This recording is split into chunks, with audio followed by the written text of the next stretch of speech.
45 años se cumplen, ya lo anticipaba Jorge Meneses la semana pasada y hablaba un poco también Rodri en ese sentido. No es un año redondo, pero 45 años es un número importante y es un número en todo caso que ayuda a hacer balances acerca de la impronta y la idiosincrasia del peronismo y sobre todo de la militancia en general, porque hay muchos partidos que, siendo o no peronistas, sienten una afinidad con lo que es la militancia. Y para hablar un poco de esto y lo que fue el acto del día de ayer celebrado en la UON Capital, tenemos en línea al diputado por de Parla Sur del Bloque Frente para la Victoria, Eduardo Valdés. Eduardo, te saluda Axel, buenos días y muchas gracias por tu tiempo. No, por favor, un gusto escucharlo, un gusto poder conversar con ustedes y vengo en penitencia. Me puse en penitencia por el fracaso del sábado pasado. Eduardo, bueno, primero que nada, preguntarte así a grandes rasgos un balance de lo que te dejó el acto, la actividad del día de ayer celebrada en la UON Capital. Bueno, en primer lugar me sorprendió positivamente que en momentos muy duros para el espacio político que uno milita, donde hay cárceles injustas, donde hay persecuciones, ayer mismo se acallaron voces en los medios, como la de Víctor Hugo Morales, que haya una militancia que exprese el dolor con alegría. Y ya cuando llegaba hacia el lugar del acto, ver en las calles bombos, trompetas, me dio la sensación que esa esperanza, esa música, esos cantos eran esperanza. Y eso es la militancia en todo caso. No hay militancia si no hay esperanza, porque el militante es alguien que anuncia algo nuevo, que lucha por la igualdad, que fundamentalmente lucha por la igualdad. Y más los argentinos que en nuestro himno nacional cantamos desde chiquitos, ved en el trono a la noble igualdad. Que ya para mí eso es un mandato desde chiquito. Y realmente me pareció un digno homenaje a militantes peronistas que nos marcaron el camino a nosotros. Lo vi en el escenario a Roberto Digón, que fue un gran dirigente sindical en la época de la dictadura militar, que particularmente a mí me significó muchas cosas, verlo a Juan Carlos Dantegullo, un referente de la juventud peronista de la generación anterior a la mía, ver que todo eso lo organizaba el espacio político que lidera Víctor Santamaría, a quien hoy debe ser a quien más le ha apuntado los cañones el gobierno de Mauricio Macri, solamente por tener el único diario, Página 12, y la única radio que va quedando de expresión de las ideas y de los valores que sustentamos nosotros. Entonces, todo eso junto en un día de la militancia para mí fue un día de mucha esperanza. Y entonces me largué a plantear algunos desafíos que tenemos, que me parece, porque no nos podemos dar el gusto de debatirnos y masacrarnos entre nosotros si el pueblo está sufriendo. Y si realmente sentimos que el pueblo está sufriendo, tenemos que plantearnos desafíos que tenemos que cumplir, porque nosotros en el 2019 tenemos que ser alternativa de poder, alternativa de gobierno. Entonces, frente a eso, sin lugar a dudas, tenemos que repasar por qué perdimos las últimas 3 elecciones. ¿Por qué? Hemos perdido las elecciones del 2013, del 2015, del 2017, y creo que no podemos perder la próxima. Y entonces yo dije ayer, y lo ratifico hoy, pareciera que con Perón no nos alcanza, pero sin Néstor y Cristina tampoco alcanza. Entonces, ¿cómo construir ese puente entre algunos que se referencian en Perón y no en Cristina y Néstor, y algunos que se referencian en Cristina y Néstor y no en Perón y Evita? Claro. Exactamente. Entonces, me parece que no hay kirchnerismo sin peronismo y no hay peronismo sin kirchnerismo. Pero tenemos que ampliar la cancha. Tenemos que ver cómo buscamos al otro que no compartió los últimos tiempos el espacio con nosotros. Al menos ese es el desafío que yo me impongo. Hola, Eduardo. Quería preguntarte con respecto, se vienen elecciones en el Partido Justicialista, ¿no? Quería saber qué opinión te mereces, si lo mejor es que haya lista de unidad, si lo mejor es que haya internas. ¿Cómo ves el proceso de renovación y recambio dentro del PJ?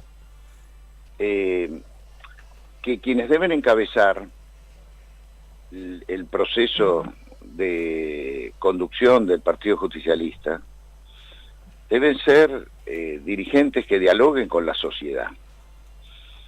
Yo creo que es indispensable que nosotros, hoy más que nunca se necesita que los dirigentes políticos del justicialismo tengan un diálogo abierto con la sociedad. No me gusta la pelea de sección electoral contra sección electoral. No me gusta el peronismo reducido a una sección electoral, sea la tercera, sea la primera, sea en la provincia de Buenos Aires. Como tampoco me gusta el peronismo de la ciudad reducido a Comuna 1 contra Comuna 5. Creo que nosotros tenemos que articular un discurso que integre a la sociedad.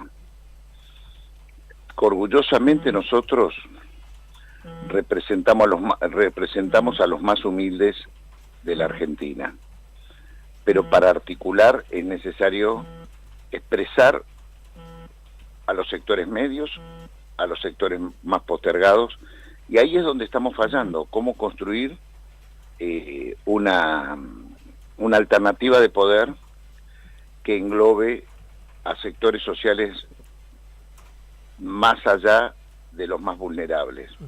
Fíjate vos, algo pasa en nosotros que creo que el gobierno de Cristina Fernández de Kirchner, no tengo duda, que debe ser el que más hecho por los jubilados.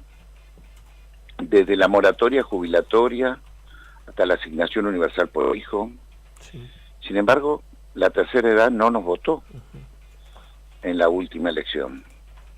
¿Qué está pasando con nuestro discurso, con nuestra forma de practicarlo, con la incidencia mediática en la tercera edad? Bueno, eso lo tenemos que analizar, que profundizar, pero para eso hay que poner dirigentes que puedan ser escuchados por esos sectores. Esa es mi visión, al menos. Eduardo, te pregunto, hablábamos de la cuestión del PJ y de la unidad y de que con Perón solo no alcanza y sin Cristina tampoco. Te pregunto, en tu rol en la ciudad que has tenido previo a las elecciones, ya después de los resultados electorales, ¿te has juntado con alguno de estos peronistas que creen que sin Cristina, que hay que continuar sin Cristina para tratar de juntarse y empezar a pensar en esta opción del 2019? Todos los días. Por eso reflexiono de esta manera. Claro. Yo particularmente antes de las elecciones ya la veía venir y hice algunas gestiones. Tuve la suerte de que me escucharan algún amigo, por ejemplo, en la provincia de Buenos Aires. Debo decirte que hablé con Julián Domínguez, pudimos conversar, pudimos juntarnos con la presidenta Cristina Fernández de Kirchner, pudimos saldar heridas, porque a veces los compañeros también requieren un poco de atención y de saldar algunas broncas que han pasado y en la cual quizás no hemos querido inferirlas. Sí, me dedico mucho a hablar con los que no piensan como yo. Me dedico bastante. Me parece que esa es mi función, al menos. Claro, sí, exactamente. Y no me va mal, por eso tengo ganas de esto. Yo sueño en la provincia de Buenos Aires, por ejemplo, que empiecen a transitarla Jorge Tayana, Felipe Solá, Cristina Álvarez Rodríguez. Me parece un lindo triunvirato para plantear una idea de ver cómo reacomodamos, cómo dialogamos con la sociedad de la provincia. Lo mismo imagino en la ciudad, en las determinadas provincias. Hay que ponerse a caminar y ponerse de acuerdo. A mí me gustó mucho, te voy a decir, nosotros somos de la ciudad de Buenos Aires y sabemos perfectamente qué pasa en nuestro peronismo, ¿no? Y hace un año, se había producido una fractura muy importante en el peronismo de la ciudad. Sí. Entre Juan Manuel Olmos y su espacio político y Víctor Santamaría. Y la verdad que yo no me resignaba a ese divorcio. No me resignaba. Es más, lo dije en algún programa de radio de algún otro compañero, que me había agarrado desconcentrado esa discusión. Yo justo estuve de viaje y cuando volví, pero sabía que había alguna diferencia y no me metí y me sentí mal. Y cuando volví y ya estaba la fractura, yo no me resigné y me puse a conversar con cada uno de ellos y pudimos encontrar de vuelta el espacio común antes de enfrentar las PASO, y creo que en el peronismo de la ciudad hubo un gran diseño de pasos, donde pudimos convocar a Itay Agman, a Jonathan Tea, a Guillermo Moreno, a Gustavo Vera, y poder armar una lista también con los compañeros de la cámpora, los compañeros no cámporas del peronismo, y hemos subido 3 puntos de acuerdo a la última elección del 2015, ¿no? Sí. Entonces, de a poquito, o sea, quiere decir que esa forma sirve, pero la mayor alegría es ver que aquella diferencia que parecía irreconciliable entre el espacio de Juan Manuel Olmos y el de Víctor se pudo saldar, pero con voluntad de diálogo. Entonces, si eso lo practiqué en el pago chico, ¿por qué no lo podemos practicar en el pago más grande? Claro. Eduardo, hablabas acerca del carácter de lo mediático y la incidencia de la opinión pública en el ejemplo de los jubilados, pero hemos tenido en la semana distintos efectos en los medios de comunicación sobre estas cuestiones de diferencias y rispideces quizás entre dirigentes que no han sido saldadas todavía en el ámbito interno quizás de discusión y se han tenido que manifestar en lo mediático. Hemos tenido ejemplos en la semana que no han ayudado hoy en día en este proceso de unidad. Vos ¿Por ejemplo? Y por ejemplo lo que fue un tuit de Andrés Larroque sobre algunos dirigentes del campo sindical, del campo social, que han generado quizá algunos comentarios acerca de que eso no ayuda a la unidad, que son diferencias que en todo caso deben ser charladas y no expuestas quizá porque es un gesto de debilidad. No sé si Yo tenés una comparto, opinión. que no, me parece que a veces hacer un silencio público para poder hacer diálogos reservados entre las personas que tenemos ganas de tuitearle públicamente es mucho más importante. Pero bueno, a veces los egos superan a la razón. Yo no creo que ayude mucho el que hacia afuera pelearnos en gente que tenemos que reconvocar, Claro. para lograr un objetivo. Pues yo creo que esta reforma laboral no es buena, pero conozco mucho de que los egos superan la razón, y si yo empiezo a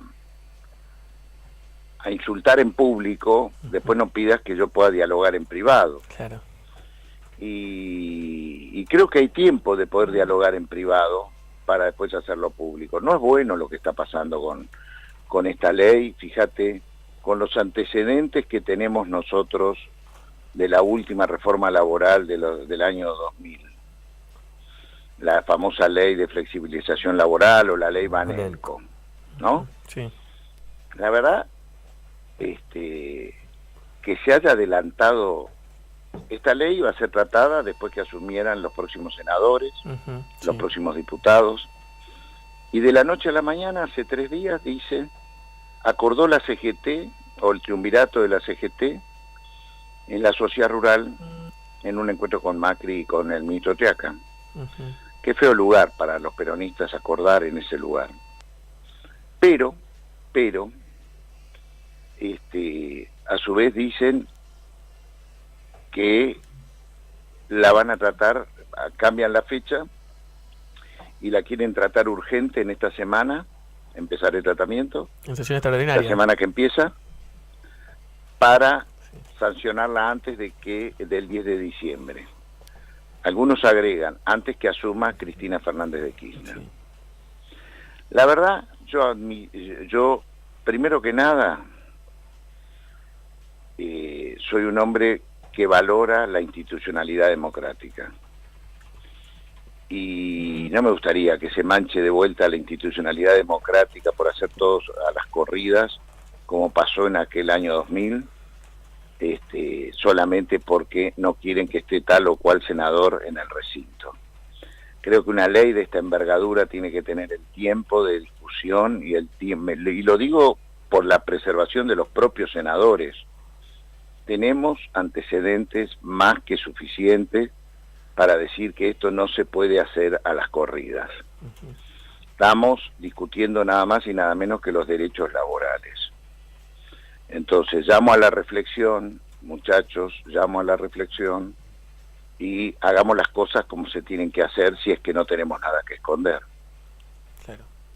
Eduardo, yo vuelvo a preguntarte por la unidad, digamos, en el planteo que vos generás o la discusión que vos planteás es sin unidad del peronismo no hay 2019 posible, digamos. Esto es claro de que si no se logra unificar el peronismo, en 2019 tenemos 4 años más de macrismo. Previo a las elecciones, Alberto Fernández era uno de los que integraba la mesa con vos, con Olmos y con Víctor y con Tayana.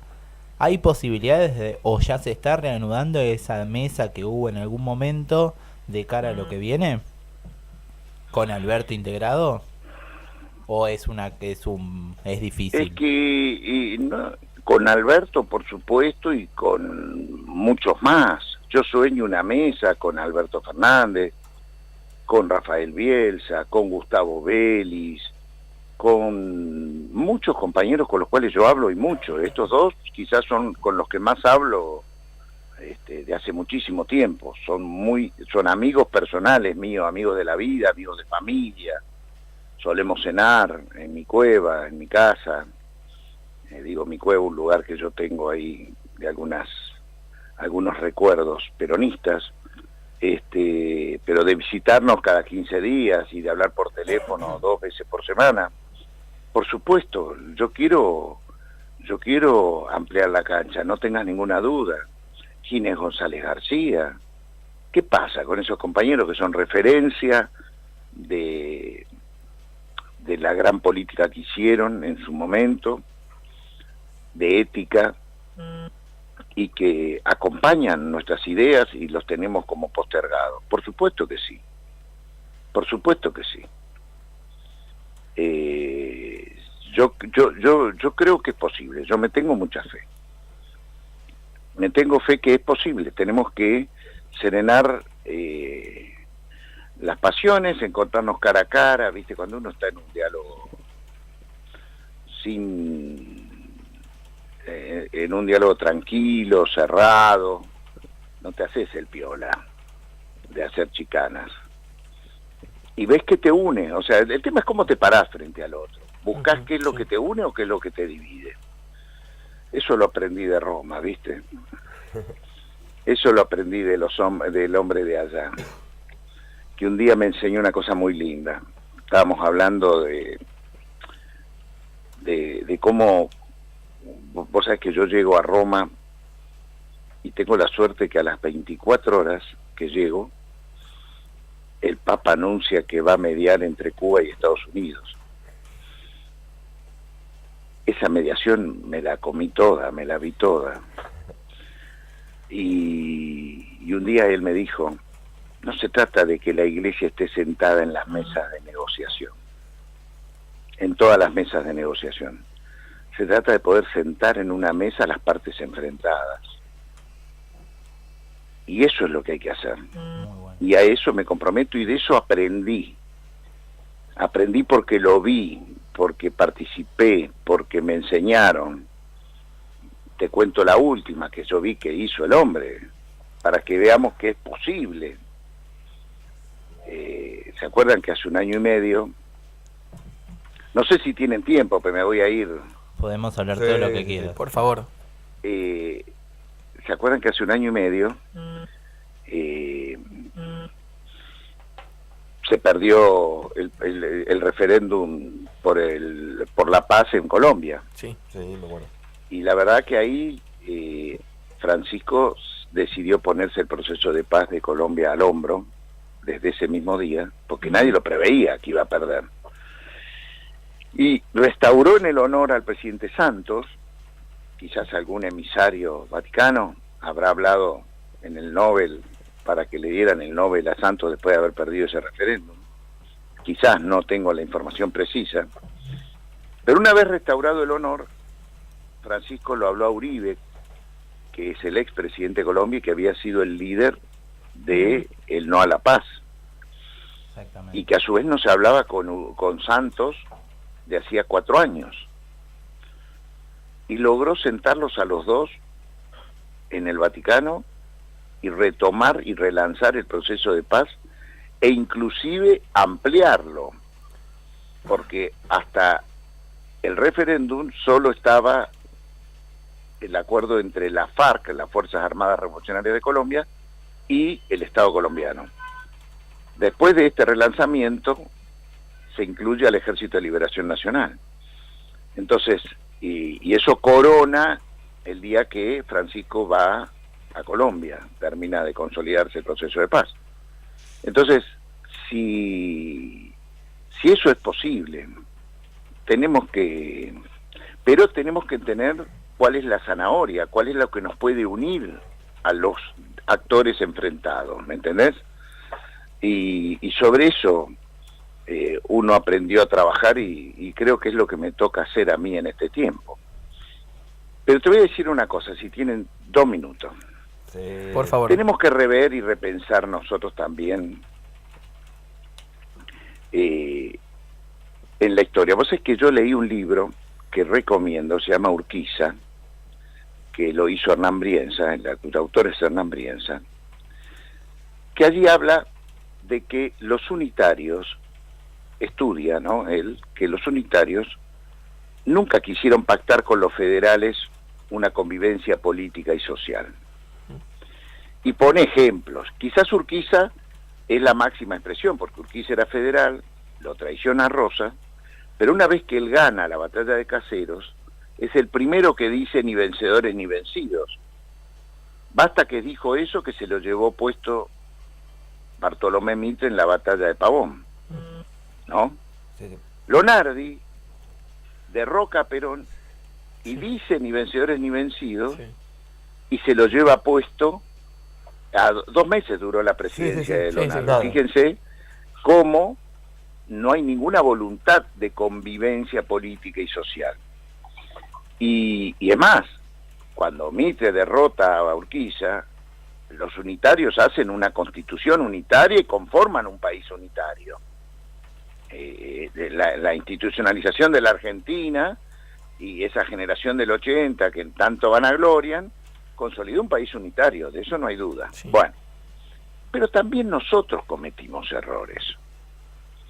Yo digo, la Constitución del 49, que para mí es la Constitución más perfecta de las que leí en el mundo. Creo que soy abogado nada más que para estudiar constituciones del mundo comparándolas con la 49. Constitución del 49. Y les juro que no hay ningún estado de bienestar superior a la que consagra el artículo 37, 38, 39 y 40 de aquella Constitución de los derechos del trabajador, de los niños, de la ancianidad.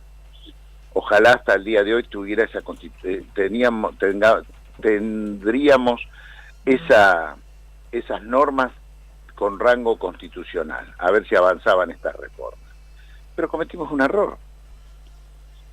Perón se pelea con la oposición, se va a la oposición y la juramos solamente los peronistas.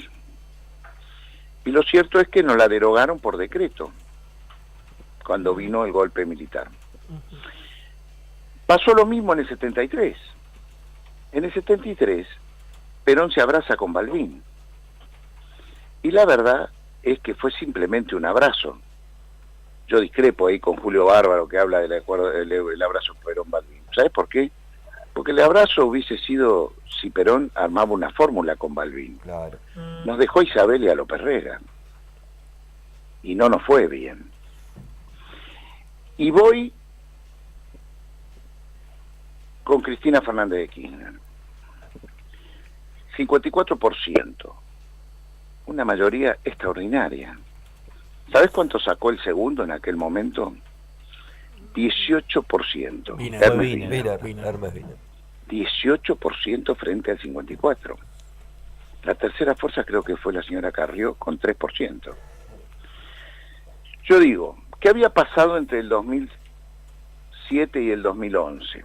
Habíamos perdido las elecciones de medio término del 2009, pero se había planteado, Cristina, con un coraje, una ampliación de derechos extraordinarios que quedarán en la historia entre el 2009 y el 2011, que consagraron, y no me digan que fue por la muerte de Néstor Kirchner, porque yo el veranito de multitudes lo empecé a ver el 24 de marzo del 2010, no te digo nada el 25 de mayo del 2010 en el bicentenario, sí. Y mucho después fue lo de la muerte de Néstor Kirchner, sí. Y ya estábamos bien arriba en las encuestas antes de eso. Entonces, si logramos aquel 54%, yo pregunto, ¿era más importante el vamos por todo y plantear una tercera reelección de Cristina, o aprovechar esa mayoría, que el debate cultural estábamos nosotros a la ofensiva y plantear un acuerdo con los socialistas que nos habían votado todas las leyes de ampliación de derechos que nosotros sancionamos?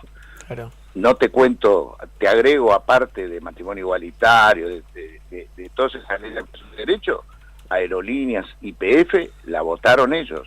Claro. Y entonces, y a pesar de que estaban en el grupo A, y de ahí le viene mucho la bronca de Carrió con los socialistas de Santa Fe, pero le dijimos narcosocialistas, ¿te acordás?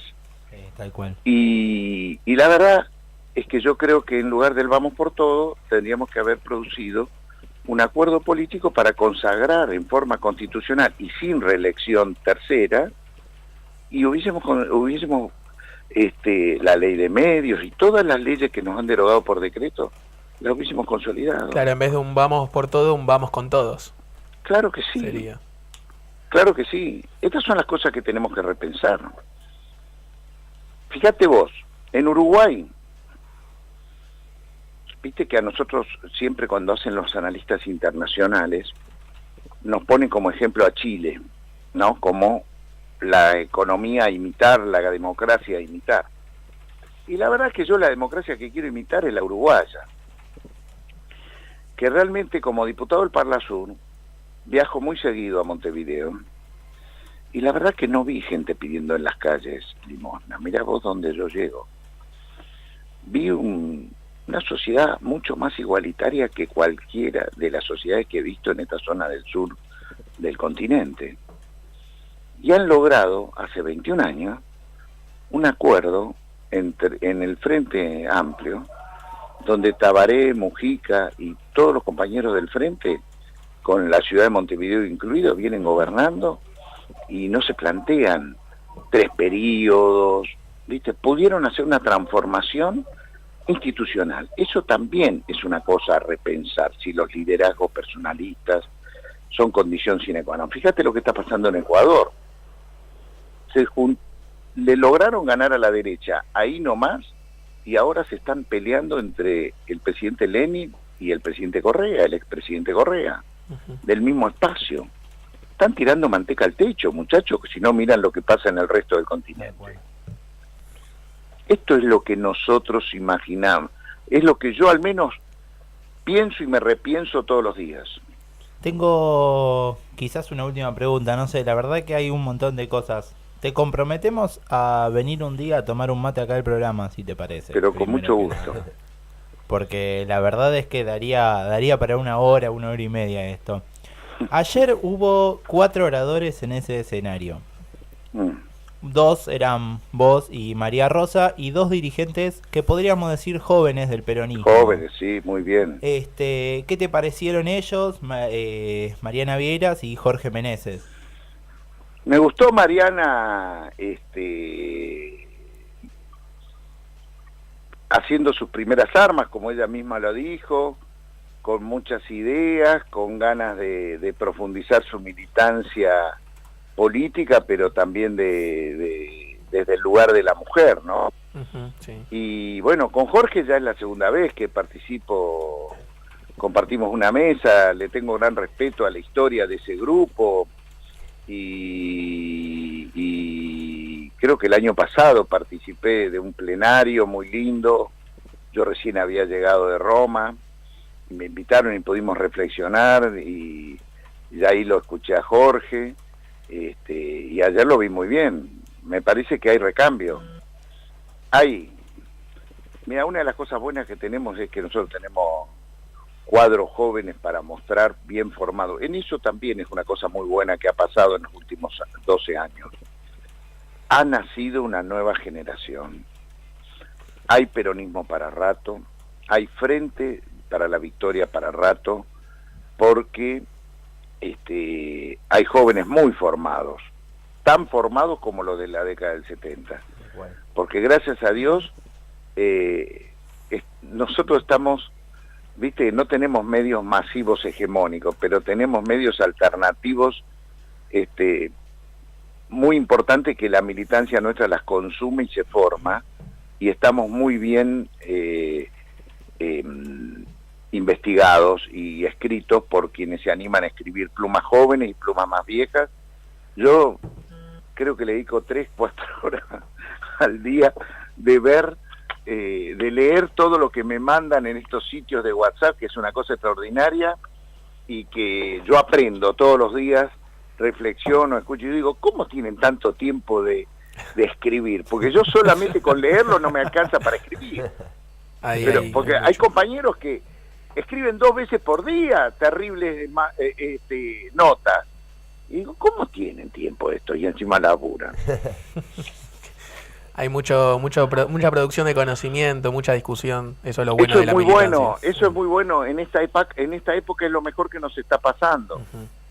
Estamos haciendo camino al andar, y está bueno, y debatimos entre nosotros. Mentira que nos hemos gritamos todo el día, pero está muy bien, y serenemos a algunos compañeros de estos que vos nombrás que tiran Twitter, serenémoslo. Muy bien. No hay que pelearse, no hay que No, darle para gusto nada. a los de fuera de que nos peleemos, pero sí Hay que hablarlo decir, puertas muchachos, adentro. tranquilo, hablemos cara a cara. Lo que pasa es que hay algunos que están con complejos de culpa también. Porque no hicieron lo que tenían que hacer en algún momento. Exacto, viste. Creo que hay mucho de eso, y bueno, hay que comprenderlos, pero nosotros tenemos que seguir haciendo lo que estamos haciendo.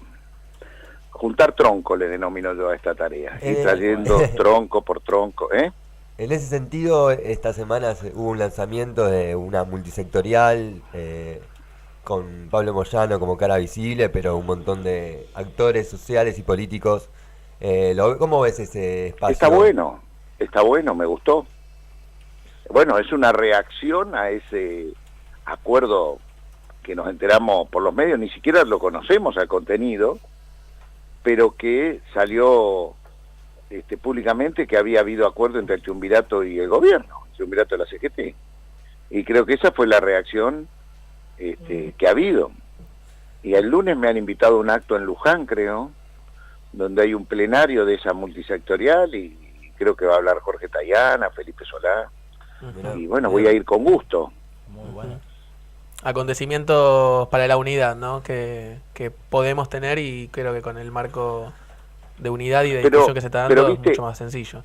Tenemos una zanahoria posible para la unidad, que es este tema de los derechos laborales. Ujú. Y bueno, me parece que hay que hurgar por ahí, me parece que es un tema muy importante que tenemos que estar muy concentrados de acá a fin de año, muy concentrados. Ahora van a Roma, espero que les influya lo que...